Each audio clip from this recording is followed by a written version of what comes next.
ಎಲ್ಲರಿಗೂ ನಮಸ್ಕಾರ.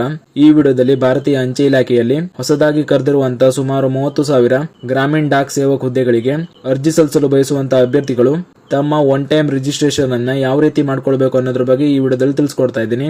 ವಿಡಿಯೋನ ಪೂರ್ತಿ ನೋಡಿ ಮಾಹಿತಿಯನ್ನ ತಿಳ್ಕೊಳ್ಳಿ.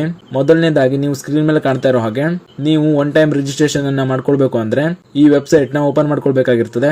ಈ ವೆಬ್ಸೈಟ್ ನ ಡೈರೆಕ್ಟ್ ಓಪನ್ ಮಾಡ್ಕೊಳ್ಳಿಕ್ಕೆ ಲಿಂಕ್ ನಾನು ಡಿಸ್ಕ್ರಿಪ್ಷನ್ ನಲ್ಲಿ ಹಾಕಿರ್ತೀನಿ. ಆ ಲಿಂಕ್ ಮೇಲೆ ಕ್ಲಿಕ್ ಮಾಡ್ಕೊಂಡ್ರೆ ಈ ಪೇಜ್ ನ ಡೈರೆಕ್ಟ್ ಆಗಿ ಓಪನ್ ಮಾಡ್ಕೊಳ್ಬಹುದು. ಓಪನ್ ಆದ್ಮೇಲೆ ಇಲ್ಲಿ ಮೇಲ್ಗಡೆ ಕಾಣಿಸ್ತಾ ಇರಬಹುದು GDS ಆನ್ಲೈನ್ ಎಂಗೇಜ್ಮೆಂಟ್ ನೋಟಿಫಿಕೇಶನ್ 2026 ಅಂತ ನೀಡಿದ್ದಾರೆ. ಅದರ ಕೆಳಗಡೆ ಇಂಪಾರ್ಟೆಂಟ್ ಡೇಟ್ಸ್ ಬಗ್ಗೆ ಕೂಡ ಮಾಹಿತಿಯನ್ನು ನೀಡಿದ್ದಾರೆ. ಅರ್ಜಿ ಸಲ್ಲಿಸುವಂತಹ ಅಭ್ಯರ್ಥಿಗಳಿಗೆ ರಿಜಿಸ್ಟ್ರೇಷನ್ ಮಾಡ್ಕೊಳ್ಳಿಕ್ಕೆ ಪ್ರಾರಂಭಿಕ ದಿನಾಂಕ 31 ಜನವರಿ 2026 ಆಗಿರ್ತದೆ ಹಾಗೂ ಕೊನೆಯ ದಿನಾಂಕ 14 ಫೆಬ್ರವರಿ 2026 ಆಗಿರ್ತದೆ. ಅದೇ ರೀತಿ ಆನ್ಲೈನ್ ಅಪ್ಲಿಕೇಶನ್ ನ ಸಬ್ಮಿಟ್ ಮಾಡ್ಲಿಕ್ಕೆ ಪ್ರಾರಂಭಿಕ ದಿನಾಂಕ 2 ಫೆಬ್ರವರಿ 2026 ಆಗಿರ್ತದೆ ಹಾಗೂ ಕೊನೆಯ ದಿನಾಂಕ 16 ಫೆಬ್ರವರಿ 2026 ಆಗಿರ್ತದೆ. ಅದೇ ರೀತಿ ಅರ್ಜಿ ಸಲ್ಲಿಸುವಂತಹ ಅಭ್ಯರ್ಥಿಗಳು ತಮ್ಮ ಅರ್ಜಿಯಲ್ಲಿ ಏನಾದ್ರೂ ಮಿಸ್ಟೇಕ್ ನ ಮಾಡಿದ್ರೆ ಅಂತ ಅಭ್ಯರ್ಥಿಗಳಿಗೆ ಕರೆಕ್ಷನ್ ವಿಂಡೋ ಕೂಡ ನೀಡಲಾಗಿದೆ. ಇದರ ಪ್ರಾರಂಭಿಕ ದಿನಾಂಕ 18 ಫೆಬ್ರವರಿ 2026 ಆಗಿರ್ತದೆ ಹಾಗೂ ಕೊನೆಯ ದಿನಾಂಕ 19 ಫೆಬ್ರವರಿ 2026 ಆಗಿರ್ತದೆ.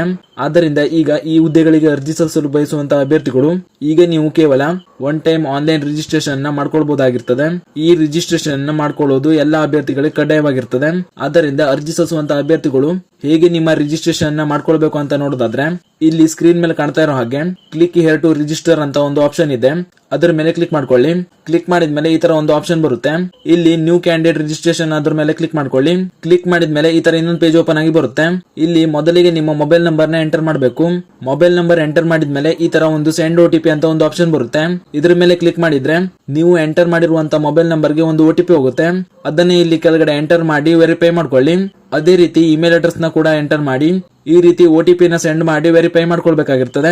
ಈ ರೀತಿ ವೆರಿಫೈ ಆದ್ಮೇಲೆ ನೆಕ್ಸ್ಟ್ ಮೇಲೆ ಕ್ಲಿಕ್ ಮಾಡಿ. ನೆಕ್ಸ್ಟ್ ಮೇಲೆ ಕ್ಲಿಕ್ ಮಾಡಿದ್ಮೇಲೆ ಈ ತರ ಇನ್ನೊಂದು ಪೇಜ್ ಓಪನ್ ಆಗಿ ಬರುತ್ತೆ. ಇಲ್ಲಿ ಮೊದಲಿಗೆ ನಿಮ್ಮ ಅಪ್ಲಿಕೆಂಟ್ ನೇಮ್ ಅಂತ ಇರೋ ಜಾಗದಲ್ಲಿ ನಿಮ್ಮ ಹೆಸರನ್ನ ಎಂಟರ್ ಮಾಡಬೇಕಾಗಿರ್ತದೆ. ನೀವು ಎಂಟರ್ ಮಾಡುವಂತ ಹೆಸರು ನಿಮ್ಮ SSLC ಮಾರ್ಕ್ಸ್ ಕಾರ್ಡ್ ನಲ್ಲಿ ಯಾವ ರೀತಿ ಇದೆ ಅದೇ ರೀತಿ ಎಂಟರ್ ಮಾಡಬೇಕಾಗಿರ್ತದೆ. ಹಾಗೂ ಡೇಟ್ ಆಫ್ ಬರ್ತ್ ನ ಕೂಡ ನಿಮ್ಮ SSLC ಮಾರ್ಕ್ಸ್ ಕಾರ್ಡ್ ನಲ್ಲಿ ಯಾವ ರೀತಿ ಇದೆ ಅದೇ ರೀತಿ ಎಂಟರ್ ಮಾಡಬೇಕಾಗಿರ್ತದೆ. ನಂತರ ನಿಮ್ಮ ಜೆಂಡರ್ ನ ಸೆಲೆಕ್ಟ್ ಮಾಡಿ ಹಾಗೂ ಫಾದರ್ ನೇಮ್ ಕೂಡ ನಿಮ್ಮ SSLC ಮಾರ್ಕ್ಸ್ ಕಾರ್ಡ್ ನಲ್ಲಿ ಯಾವ ರೀತಿ ಇದೆ ಅದೇ ರೀತಿ ಎಂಟರ್ ಮಾಡ್ಕೊಳ್ಳಿ. ಮದರ್ ನೇಮ್ ಕೂಡ SSLC ಮಾರ್ಕ್ಸ್ ಕಾರ್ಡ್ ನಲ್ಲಿ ಇರೋ ತರಾನೇ ಎಂಟರ್ ಮಾಡಿ. ನಂತರ ಕಮ್ಯುನಿಟಿ ಅಂತ ಇರೋ ಜಾಗದಲ್ಲಿ ನಿಮ್ಮ ಕಮ್ಯುನಿಟಿ ಯಾವ್ದಿರುತ್ತೋ ಅದನ್ನ ಸೆಲೆಕ್ಟ್ ಮಾಡಿ ಹಾಗೂ ಕಂಪ್ಲೀಟ್ ಮೇಲೆ ಕ್ಲಿಕ್ ಮಾಡಿ.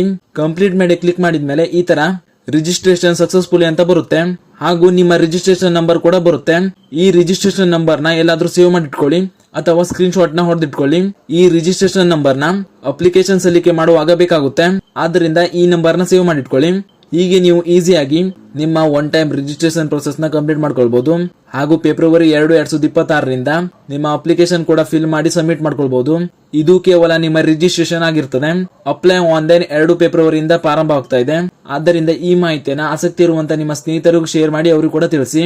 ಹಾಗೂ ಇದೇ ರೀತಿ ಮುಂಬರುವಂತ ಮಾಹಿತಿಗಳಿಗಾಗಿ ಚಾನಲ್ ನ ಸಬ್ಸ್ಕ್ರೈಬ್ ಮಾಡಿ ಅಂತ ಹೇಳ್ತಾ ಈ ವಿಡಿಯೋನ ಇಲ್ಲಿಗೆ ಮುಗಿಸ್ತಾ ಇದ್ದೀನಿ. ಧನ್ಯವಾದಗಳು.